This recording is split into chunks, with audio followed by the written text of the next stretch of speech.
Lecture 11, Chapter 4, Current carrying loop in uniform magnetic field with substance angle theta। यानी कि हमारे पास एक uniform magnetic field है जिसमें एक करंट कैरिंग लूप रखा हुआ है, बट वो मैग्नेटिक फील्ड के साथ एक एंगल बना रहा है। लाइक कैसे, इसके पहले वाले लेक्चर में हमने कैसा देखा था, तो कि यहाँ पे हमारा इस तरह से मैग्नेटिक फील्ड था एंड उसमें इसी तरह से लूप आया हुआ था, ठीक है।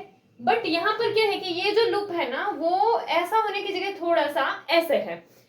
तो सपोज ये हमारा लूप है, ठीक है, ये यहाँ तो ये A B C and D ऐसा हो जाएगा। अभी इसको अगर हम मैग्नेटिक फील्ड में रखते हैं तो इसके पहले वाले लेक्चर में हमने कैसा देखा था, तो कि लूप इस तरह से रखा हुआ हो एंड मैग्नेटिक फील्ड जो है वो यहाँ से ऐसे पास हो रहा था। बट इस बार ये लूप जो है वो सपोज थोड़ा सा टिल्ट हो, मतलब कि यहाँ जो है वो थोड़ा सा अगर ऐसे है, तो यहाँ से जब मैग्नेटिक फील्ड पास होगा तो यहाँ मैग्नेटिक फील्ड पास होते टाइम क्या होगा कि वो जो है कुछ एंगल बनाएगा। पॉइंट क्या है कि पहले हमारा लूप ऐसे था, बट नाउ वो अगर सपोज ऐसे है या फिर ऐसे है, तो यहाँ पर क्या हो गया हमारा, ये ए बी सी डी ये एक हमारा करंट कैरिंग लूप है जो कि थोड़ा सा ऐसा ना होकर इस साइड है, या यू कैन से इस साइड है। इन शॉर्ट वो एंगल बना रहा है। तो यहाँ पे एंड उसको हमने किस में रखा है, तो कि उसको हमने एक मैग्नेटिक फील्ड में रखा है, बट वो एक एंगल के साथ है। एंड यहाँ पर क्या है, तो कि ये जो हमारा फील्ड है वो फील्ड एंड ये कॉइल का जो नॉर्मल है, इन दोनों के बीच में सपोज थीटा जितना एंगल है, ठीक है, कि यहाँ से हमारा मैग्नेटिक फील्ड ऐसे जा रहा हो एंड इसके लिए अगर हम ऐसे कोई नॉर्मल लेते हैं तो उन दोनों के बीच का जो एंगल है वो हम क्या सोचते हैं, थीटा है। नाउ यहाँ पर क्या होगा, तो कि ये A D and B C वाला अगर हम देखें तो देखो, जब हमने ऐसा टाइप का देखा था तो क्या था कि ये जो हमारा BC एंड AD था ना, ये दोनों में एंगल क्या बन रहा था, जीरो बन रहा था। इसीलिए यहाँ लाइक कि हम फोर्स फाइंड कर रहे थे, तो फोर्स के लिए जो हमारा था फॉर्मूला वो क्या था, IL क्रॉस B ऐसा फॉर्मूला था। तो इसके लिए यहाँ पर जीरो बन रहा था एंगल, तो इसीलिए साइन जीरो जीरो होगा, उसी हिसाब से फोर्स दोनों में जीरो आ रहा था। बट यहाँ पर तो एंगल जीरो नहीं बनेगा, है ना, क्योंकि ये ऐसे डायरेक्टली नहीं है कि लाइक हमारा मैग्नेटिक फील्ड ऐसा हो एंड यहाँ पर लूप हो, ऐसा डायरेक्टली नहीं है, ये थोड़ा सा ऐसे टिल्ट है। तो इसी वजह से यहाँ पर एंगल बनेगा एंड फोर्स भी हमें देखने को मिलेगा। एंड ये फोर्स जो है, बट पॉइंट क्या होगा, तो कि यहाँ पर जो है ये दोनों के लिए, ये BC एंड AD ये दोनों का जो फोर्स होगा एक दूसरे से कैसा होगा, अपोजिट डायरेक्शन वाला होगा, क्योंकि यहाँ से जो है ये इस डायरेक्शन में है एंड यहाँ के लिए अगर हम देखेंगे तो ये वाली डायरेक्शन के हिसाब से आएगा।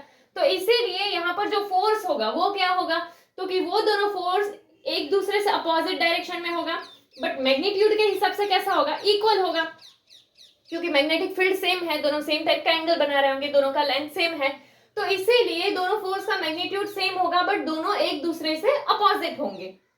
तो इसीलिए ये दोनों का ये जो फोर्स है वो क्या कर रहा है, तो कि वो जो है वो दोनों के सेंटर्स को कनेक्ट कर रहा है, जिसकी वजह से क्या हो जाएगा, ये जो है ये कोलिनियर हो जाएगा। कोलिनियर यानी ऐसे एक लाइन वाला फोर्स हो जाएगा। एंड हमने क्या देखा था कि एक लाइन वाला अगर फोर्स है तो इसी वजह से वो क्या हो जाएगा, वो जीरो हो जाता है। तो यहाँ पर इसीलिए हमें ये दोनों जो आर्म है उसका फोर्स जीरो देखने को मिलेगा। तो इसी वजह से जो नेट फोर्स होगा इसका वो क्या हो जाएगा, जीरो हो जाएगा। एंड देन नेक्स्ट अगर हम देखें तो जो हमारे दूसरे दो आर्म्स है AB एंड CD, यानी कि ये वाला जो AB है एंड ये वाला जो CD है, इन दोनों के लिए अगर हम फोर्स फाइंड करते हैं तो सपोज AB वाले फोर्स को हम बोल देते हैं F1 एंड CD वाले फोर्स को हम बोल देते हैं F2। तो यहाँ पे जो है हमने फोर्स का फॉर्मूला क्या देखा था, IL क्रॉस B। तो यहाँ पर सपोज करंट I है एंड ये L जो है वो क्या, उसका ये लेंथ के लिए था, तो ये लेंथ हमने क्या सोचा है कि ये सपोज कितना हो B, तो इसीलिए वहां यहाँ पर हम क्या डाल देंगे, B डाल देंगे। एंड ये जो B है वो किसका है, मैग्नेटिक फील्ड का। एंड यहाँ पर दोनों के बीच में एंगल है, तो एंगल कितना होगा, परपेंडिकुलर होगा, क्योंकि भले ही ये जो है लूप थोड़ा सा टिल्ट है, बट क्या होगा कि मैग्नेटिक फील्ड ऐसे है एंड ये आर्म तो ऐसे ही होगा, तो इसीलिए एंगल कितने का बनेगा, 90 का बनेगा, तो साइन 90 होगा एंड साइन 90 का वैल्यू क्या होता है, 1। तो इसीलिए क्या आ जाएगा, IBB ऐसा हो जाएगा। देखो ILB था एंड वहां पर B ये जो है ये L की जगह हमने लेंथ के लिए ये B पुट किया है एंड साइन 90 का वैल्यू 1 होता है। सेम वे ये दूसरी साइड का होगा, तो ये दोनों फोर्सेस कैसे होंगे, इक्वल इन मैग्नीट्यूड।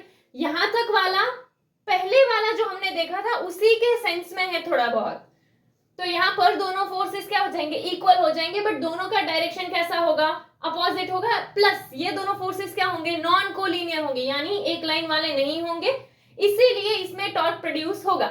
जैसे कि हमने ये दो देखे थे बीसी एंड एडी वाला, बट ये दोनों कोलिनियर हो रहे थे, तो इसीलिए उसमें टॉर्क प्रोड्यूस नहीं हुआ, नेट फोर्स 0 हो गया। तो यहाँ पे जो है ये फोर्सेस कैसे हो जाएंगे, नॉन कोलिनियर हो जाएंगे। एंड यहाँ पर अभी इसमें फोर्सेस कैसे लग रहे हैं वो देखें, तो जैसे ये वाला जो आर्म है इसका फोर्स सपोज ऐसे अपवर्ड डायरेक्शन में हो, एंड ये वाला जो है उसका फोर्स ऐसे डाउनवर्ड डायरेक्शन में हो। तो यहाँ ये एडी वाला जो साइड है उससे अगर हम देखें, तो जैसे ये एडी है, अभी ये साइड वाले का फोर्स क्या था, डाउनवर्ड डायरेक्शन में, तो यहाँ आ जाएगा। ये साइड वाले का फोर्स क्या था, अपवर्ड डायरेक्शन में, एंड यहाँ पर ये जो है मैग्नेटिक फील्ड ऐसे है, तो देखो यहाँ पर टिल्टेड दिख रहा है ना कि ये एडी जो है वो ऐसे आ रहा है, एंड ये मैग्नेटिक फील्ड जो है वो ऐसे है। तो यहाँ पर जो टॉर्क प्रोड्यूस हो रहा है वो अगर हमें देखना हो तो टॉर्क दोनों के हिसाब से आएगा, यानी कि इसके τ1 प्लस τ2 के हिसाब से हमारा टोटल टॉर्क जो है वो आएगा। तो यहाँ पर τ1 यानी क्या हो जाएगा, अभी टाउ का फॉर्मूला क्या था, टॉर्क का जो फॉर्मूला था वो क्या था, magnitude of force into perpendicular distance between them. तो परपेंडिकुलर डिस्टेंस के लिए भी हमें फाइंड करना पड़ेगा। तो यहाँ पर ये जो था ये क्या था, a/2, यहाँ पर भी क्या होगा a/2, लाइक कि एडी पूरा लेंथ जो है वो a था, तो यहाँ पर एक तो ये पॉइंट होगा, तो यहाँ से वो a/2 हो जाएगा। एंड यहाँ अगर उसका परपेंडिकुलर देखना है तो ऐसे हम एक ऐसे ट्रायंगल देखते हैं। तो यहाँ पर अगर हमें ये हमारा a/2 है, एंड यहाँ पर अगर हमें परपेंडिकुलर डिस्टेंस फाइंड करना है तो परपेंडिकुलर डिस्टेंस हमारा क्या आ जाएगा, a/2 sin थीटा आ जाएगा। नाउ ये a/2 sin थीटा कैसा आया, और इसके पहले वाले लेक्चर्स जो थे उसमें भी बहुत सारी जगह पर हमने डिराइव किया है कि ये कैसे आया होगा। या फिर तुम इधर ऐसे डायरेक्टली सोच लो, यहाँ पर जो है ये हमारा ऐसे ट्राइंगल होगा, ये a/2 है, हमें एक एंगल की जरूरत होगी, एंड एंगल का फॉर्मूला पुट करेंगे opposite upon hypotenuse, hypotenuse a/2 हो जाएगा, तो साइन थीटा के अकॉर्डिंग जो है हमें वैल्यू मिल जाएगी। तो इसीलिए ये परपेंडिकुलर डिस्टेंस जो है वो क्या आ जाएगा, a/2 साइन थीटा। तो यहाँ पे जो है τ1 फोर्स के लिए क्या आ जाएगा, F1, एंड परपेंडिकुलर डिस्टेंस हमने फाइंड किया था वो क्या था, a/2 साइन थीटा, प्लस τ2 के लिए क्या आ जाएगा, F2, एंड जो परपेंडिकुलर डिस्टेंस है वो क्या, a/2 sine theta. Now F1 and F2 इन दोनों का भी वैल्यू पुट करेंगे अगर, तो ये क्या हो जाएगा, IBB हो जाएगा, तो IBB, एंड यहाँ पर क्या है a/2 sine theta, plus F2 जो है वो क्या था, IBB, एंड यहाँ पर जो है वो a/2 साइन थीटा। नाउ यहाँ पर अगर हम देखें तो ये इसका प्लस हम डायरेक्टली कर सकते हैं, क्योंकि ये जो पूरा है इसमें नीचे डिनोमिनेटर में क्या है 2, ये जो पूरा है उसमें भी नीचे डिनोमिनेटर में क्या होगा 2, तो डिनोमिनेटर सेम है, न्यूमरेटर का प्लस हो जाएगा। तो यहाँ पर क्या हो जाएगा, देखो ये दोनों टर्म वैसे है तो सेम ही, ऊपर वाले जो दोनों टर्म्स है वो है सेम कि IBBA साइन थीटा, एंड यहाँ पर भी क्या है IBBA साइन थीटा। तो इन दोनों का प्लस करेंगे तो क्या, ये 1 एंड ये 1 यानी 2 आ जाएगा, 2 IBBA साइन थीटा अपॉन में 2, क्योंकि पूरे का जो है डिनोमिनेटर क्या हो जाएगा 2, तो 2 कैंसिल हो गया होगा, इसीलिए बचेगा क्या सिर्फ, तो यही बचेगा IABB साइन थीटा। देखो यहाँ पे सिर्फ ऐसा किया है कि ये a को इसकी जगह पर यहाँ पुट कर दिया है, ठीक है, ताकि ये AB साथ में आ जाए, तो ये AB हो गया। नाउ ऐसा क्यों किया, तो कि ये AB जो है ना वो एरिया है, किसका एरिया है, तो कि ये जो हमारा ऐसे लूप था ना इसका एरिया है। अभी लूप का एरिया कैसे हुआ, तो ये रेक्टेंगुलर है, एंड रेक्टेंगल का एरिया क्या होता है, लेंथ इंटू ब्रेड्थ। तो यहाँ पर ये जो था हमारा वो क्या था B, एंड ये वाला जो था वो क्या था A, तो A इंटू B, तो ये हमारा एरिया हो जाएगा, इसीलिए उसको A कर दिया, यहाँ पर B, एंड ये साइन थीटा, तो इसीलिए टाउ का फॉर्मूला क्या आया, IAB sine theta. And next अगर हम देखें साइन थीटा है, एंड इसको वेक्टर के फॉर्म में अगर हम लिखते हैं तो क्या हो जाएगा, IA क्रॉस B। नेक्स्ट अभी हमने देखा कि जो हमारा टॉर्क का फॉर्मूला होता है वो क्या आएगा, IAB साइन थीटा, एंड इसको वेक्टर फॉर्म में लिखेंगे तो वो ऐसा होगा। नाउ अगर सपोज कि ये जो थीटा है वो 0 हो जाए, अगर ये थीटा 0 हो गया तब तो जो परपेंडिकुलर डिस्टेंस है वो भी क्या हो जाएगा, 0 हो जाएगा, और इसीलिए जो टॉर्क होगा वो भी 0 हो जाएगा। एंड इसके अलावा अगर हम मैग्नेटिक मूवमेंट देखें तो मैग्नेटिक मूवमेंट का फॉर्मूला होता है M=IA, एंड यहाँ पर जो है कि ये magnetic movement and magnetic field इन दोनों के बीच का एंगल जो है वो थीटा हो, तो इस इक्वेशन को हम ऐसे भी लिख सकते हैं कि τ=M क्रॉस B। नाउ ये कहां से आया, तो चलो पहले ये कहां से आया वो हम देखते हैं कि यहाँ पर हमने देखा कि जो मैग्नेटिक मूवमेंट है उसका फॉर्मूला क्या है IA, एंड उससे पहले यहाँ हमने देखा है कि जो टाउ का फॉर्मूला है वो क्या है, आई ए बी साइन थीटा, और you can say I A B. सो अगर हम ये फॉर्मूला लेते हैं टाउ का, एंड अगर हमारे पास suppose n number of turns है कॉइल में, तो उसके लिए क्या तो कि यहाँ पर ऐसे n आ जाएगा, तो ये जो है ये वो फॉर्मूला हो जाएगा।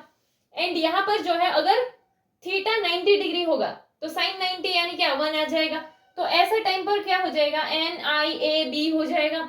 एंड यहाँ पर ये जो i a है वो क्या था, मैग्नेटिक मूवमेंट था, but n number of turns के लिए हम अगर ये ले तो क्या एन आई ए क्या होगा, m हो जाएगा, तो इसीलिए यहाँ पर एन आई ए की जगह पर हम m पुट कर दें, यहाँ पर क्या है b।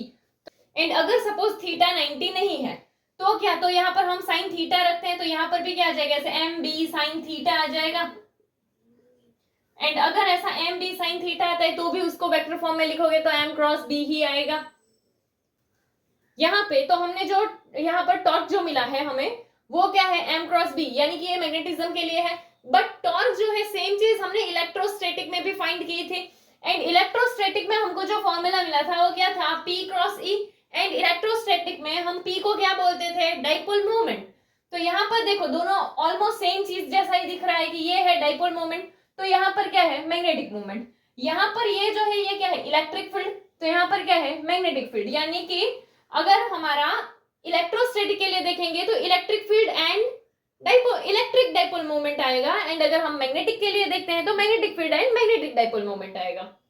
मैग्नेटिक डाइपोल मोमेंट जो है उसे क्या बोलते हैं, उसको डिफाइन करना हो तो हम कैसे कर सकते हैं, तो मैग्नेटिक मोमेंट का जो फॉर्मूला है वो क्या है, m इक्वल्स टू आई ए है। तो इसके हिसाब से हम ऐसा बोल सकते हैं कि क्या, product of current flowing from coil and area vector, इन दोनों का प्रोडक्ट है क्या, करंट एंड एरिया वेक्टर का जो प्रोडक्ट है उसे हम क्या बोलते हैं, मैग्नेटिक डाइपोल मोमेंट। ठीक है। एंड इसका मैग्नेटिक डाइपोल मोमेंट का अगर हमें ऐसा यूनिट देखना है तो यहाँ पर करंट है, करंट का यूनिट क्या होगा, एम्पियर। एंड यहाँ पर एरिया है, एरिया का यूनिट क्या होगा, मीटर स्क्वायर, तो इसीलिए इसका क्या आ जाएगा, एम्पियर मीटर स्क्वायर। एंड इसी के हिसाब से हम ये भी बोल सकते हैं कि टाइब equals to m cross b, and इसको ऐसा भी लिख सकते हैं एम बी साइन थीटा। तो यहाँ पर जो थीटा है वो क्या है हमारा, तो कि ये magnetic movement and magnetic field के बीच का एंगल। सो यहाँ पर कि अगर ये दोनों magnetic movement and magnetic field अगर ये दोनों एक दूसरे से पैरेलल होंगे यानी थीटा क्या हो जाएगा, जीरो हो जाएगा।